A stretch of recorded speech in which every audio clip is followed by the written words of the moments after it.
Morning. நான் doctor Ramanathan Archana. இன்றைக்கு 2025ஆம் ஆண்டு ஆகஸ்ட் மாதம் 6ஆம் தேதி. ஒரு முக்கியமான விடயம் என்னென்றால், உங்களுக்கு தெரியும், யாழ்ப்பாண பாடசாலைகள் மிகவும் படுமோசமான நிலைமைக்கு போயிருக்கிறது. ஓலெவல் எங்களுடைய ரிசல்ட்ஸ் எல்லா டிஸ்ட்ரிக்ட்லையும் பார்க்கும்போது வடமாகாணம் கடைசி இடத்துக்கு தள்ளப்பட்டிருக்கிறது. ஸோ அது ஒரு விடயம். இரண்டாவது விடயம் என்னென்றால், எங்களுடைய வடமாகாண பாடசாலைகளில் ஆசிரியர்கள் இடமாற்றம் தொடர்பாக பெரிய பிரச்சனை வந்து கொண்டிருக்கிறது. மாறி மாறி கம்ப்ளைண்ட் வந்து கொண்டிருக்கிறது. ரெண்டாவது விடயம். மூன்றாவது, அண்மைய தினங்களில் ஹரணி அமரசூரிய அவர்கள் யாழ்ப்பாணத்துக்கு எஜுகேஷன் ரிஃபார்ம் சம்பந்தமாக ஒரு சில செமினார்ஸ், மேபி செமினார் அல்லது ஒரு பவர்பாயிண்ட் ப்ரெசன்டேஷன் ஒன்றை செய்திருப்பார் ஆங்கிலத்தில். அதில் எங்களுடைய எஜுகேஷன் பெருந்தகைகள் போய் நித்திரை கொள்கின்ற வீடியோக்கள் வெளியால் வந்திருக்கிறது. நான்காவது விடயம் பாடசாலைகளில் மாணவர்கள் ஆட்சேர்ப்பு விடயங்களில் பாராளுமன்ற உறுப்பினர்களுடைய சிபாரசு கடிதங்களோட பாடசாலைகள் ஸ்காலர்ஷிப்பில் இல்லாத பிள்ளைகள், அதாவது தகமை உடையாத பிள்ளைகளுக்கு அட்மிஷன் கொடுக்கப்பட்டும் ஸ்காலர்ஷிப்பில் நல்ல மார்க்ஸ் எடுத்த பிள்ளைகள் அந்த பாடசாலைகளில் அனுமதிக்கப்படாமல் பிள்ளைகள் மனநோயாளிகளாக மாறுகின்ற ஒரு நிலைமையும் யாழ்ப்பாணத்தில் வந்திருக்கு. கல்விக்கு பெயர் போன சமூகம் வடக்கு மாகாணம், அதில் முக்கியமாக எங்களுடைய யாழ்ப்பாணம். அதாவது 70ஆம் ஆண்டு இந்த ஈழ விடுதலை போராட்டம் ஆரம்பித்ததே எங்களுடைய கல்வியில் கை வச்சுத்தான். அதை நாங்கள் சற்று விளங்கிக் கொள்ள வேண்டும். இப்படியான ஒரு நிலைமையில் பாடசாலைகளில் அது பெரிய பெரிய பாடசாலைகள் மட்டுமல்ல, சிறிய பாடசாலை. அண்மையில் எங்களுடைய அமைச்சரும் பாராளுமன்ற உறுப்பினரும் ஆகிய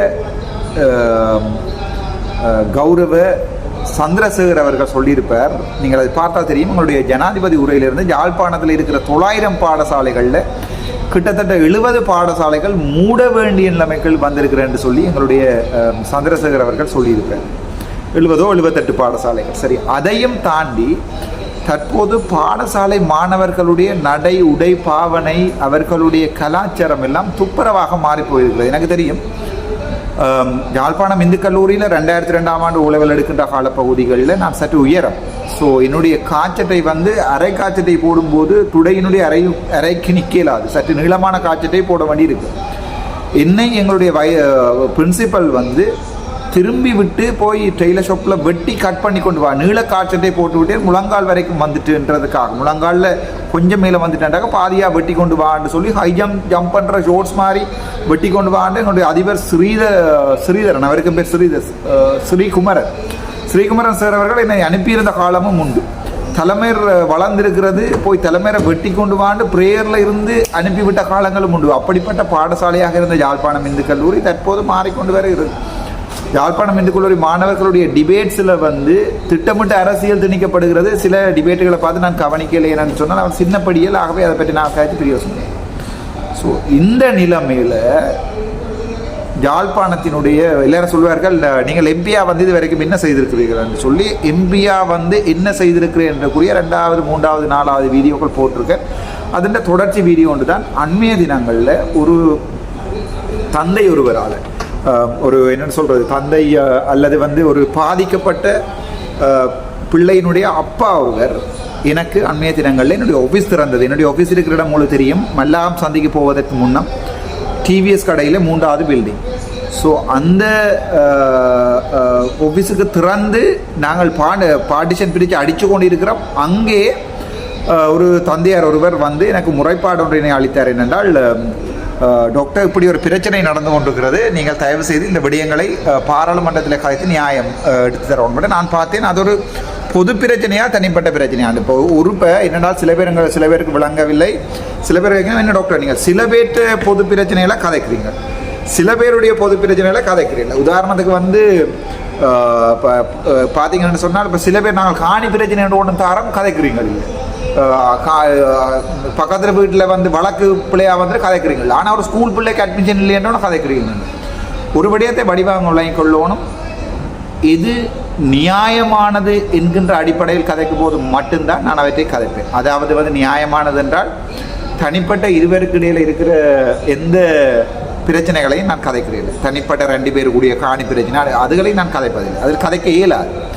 நான் கதைப்பது அது ஒரு அடக்குமுறையான நிர்வாக பிரச்சனைகள் இருந்தால் நான் கதைக்கலாம், அல்லது ஒரு குழந்தை பாதிக்கப்படுகிறது என்றால் கதைக்கலாம். இப்போது பார்த்தீங்கன்னா என்றால் நான் திரும்பவும் சொல்லுகிறேன் தெளிவாக, நேற்றைய தினம் கூட நான் ஒரு பெரிய ஒரு ஊழல்வாதி ஒருவரை துளைப்பதற்கு எடுத்த வேலையை நிப்பாட்டி இருக்கிறேன். பாவம் என்று ஒரு அடிப்படையில் டைம் கொடுத்துருக்கிறேன் மாறுவதற்கு. திரும்ப சொல்லுறேன் கூட இனிமேல் அப்படி ஒரு விஷயம் நடக்குமாக இருந்து பிடிபடுமாக இருந்தால் நான் விட மாட்டேன். அது 2016 ஆண்டு நடந்த பிரச்சனைன்றதாலேயும் சம்பந்தப்பட்ட நபர் அவர் கோவிப்பார். ஆனால் என்னோட நல்லவர் மாதிரியே கதைப்பார், என்னோட நல்ல நண்பர் மாதிரியே கதைப்பார். என்னடால் அவருடைய இருக்கிற பொசிஷன் அப்படி. ஆனால் அவருக்கு கோபம் ஒன்று இருக்கும். நீங்கள் யார் என்ன பற்றி கதைப்பேன் சந்தோஷம், அந்த கோபத்தை நீங்கள் வச்சுக்கொள்ளுங்கள், நன்றி. ஆனால் நான் தெளிவாக இருக்கிறேன். இது தொடருமாக இருந்தால் பாராளுமன்றத்தில் துளைப்பேன், அதில் எந்த சந்தேகமும் இல்லை. அவர் நான் சாக வேணுமென்று எனக்கு சாபம் போட்டாலும் பரவாயில்லை, அல்லது நான் உண்மையாகவே சாக வேணுமென்று நீங்கள் நினைத்தாலும் பரவாயில்லை. பொதுமக்கள் பாதிக்கப்படக்கூடாது. இந்த அடிப்படையில், கல்வியின் அடிப்படையில் ஹார்ட்லி காலேஜில் ஒரு மிகப்பெரிய ஊழல் ஒன்று நடந்திருக்கிறது. என்னென்றால் உங்களுக்கு பார்க்கணும், இந்த OBA ஓல் பாய்ஸ் அசோசியேஷன் என்ற ஒரு பிரச்சனை ஒன்று இருக்கிறது. வாட் இஸ் OBA என்று சொன்னால், யார் யார் பாடசாலை காலங்களில் இருந்து கொண்டு மிளிராமல் தங்களுடைய கல்வி தகவல்களை எடுக்க முடியாதவர்களாக இருந்தவர்களுக்கு OBAல இருப்பார்கள். முதலாவது பிரச்சனை.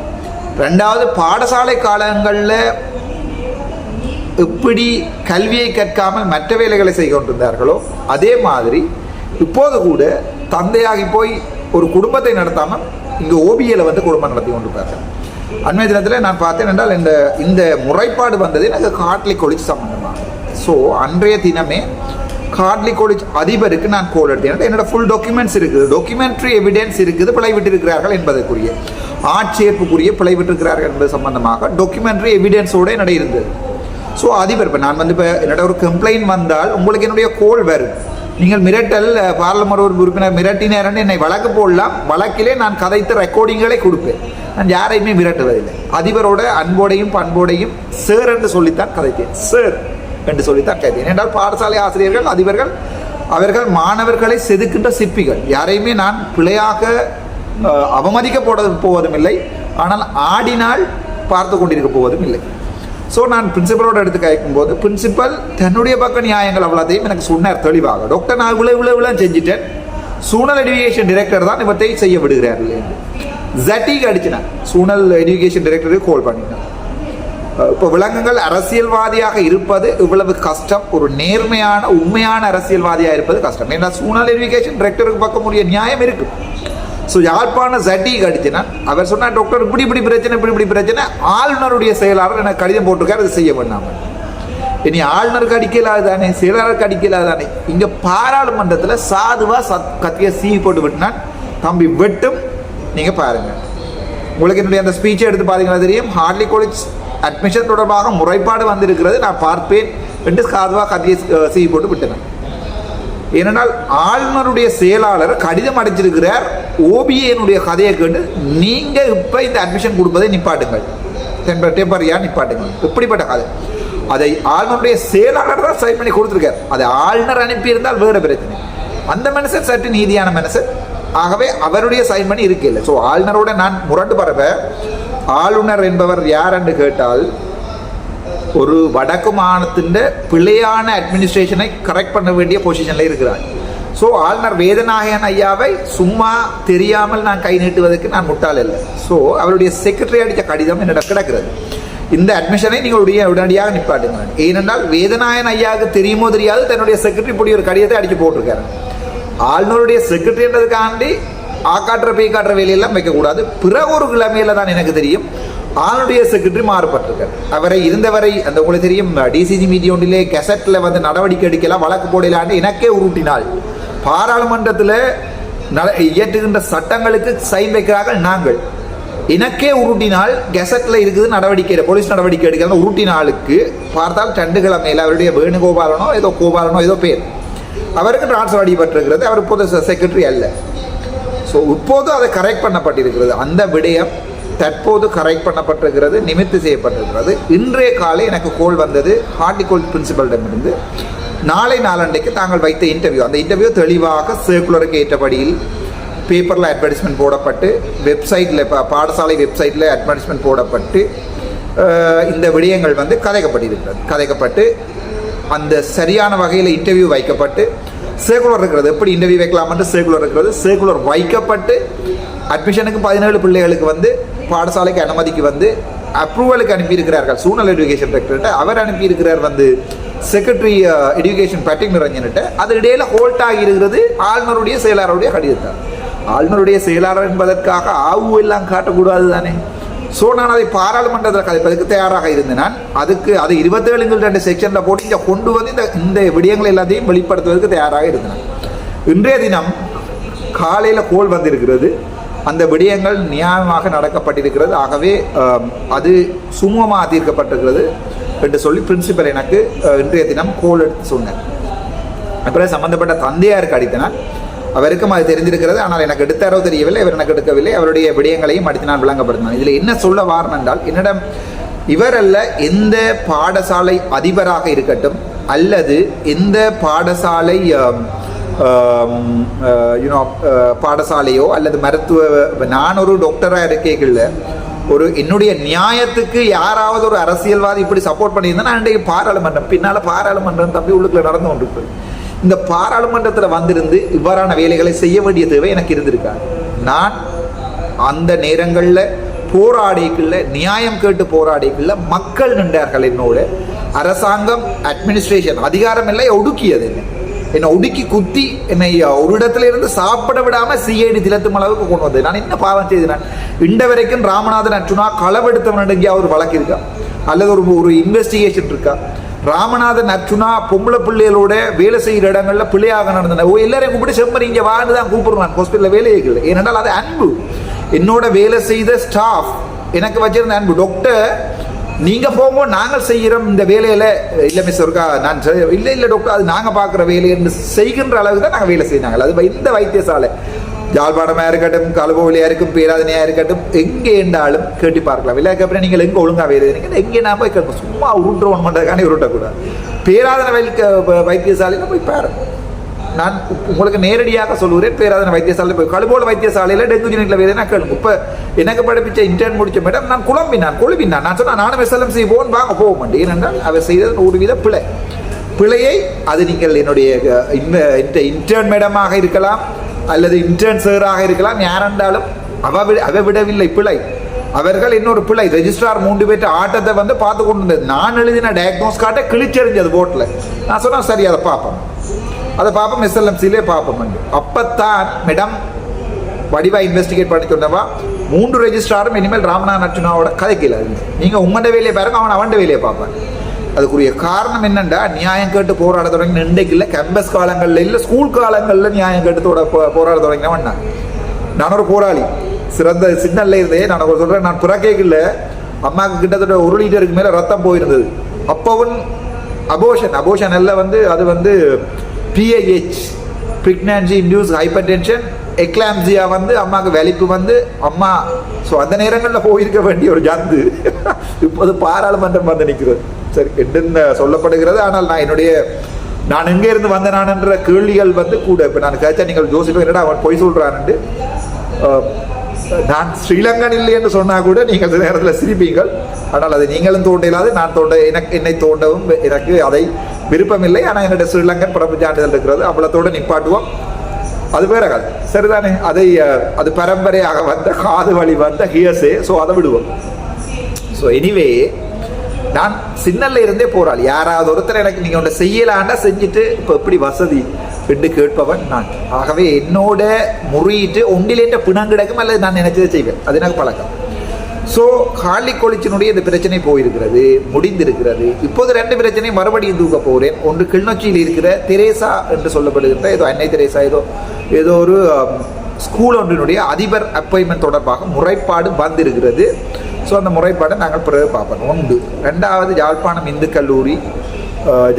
இந்து கல்லூரியினுடைய மாணவர் ஆட்சேர்ப்பு மட்டுமல்ல, ஒரு மாணவனுக்கு வந்து அநீதி கிடைத்திருக்கிற என்று சொல்லி நடந்திருக்கிற என்று சொல்லி எனக்கு சொல்லப்பட்டிருக்கிற. ஸோ அதையும் நாங்கள் பார்ப்போம். யாழ்ப்பாணம் நான் படித்த பாடசாலையாக இருந்தாலும் அது அதிபரோ ஆசிரியரோ புள்ள விட்டது தான்.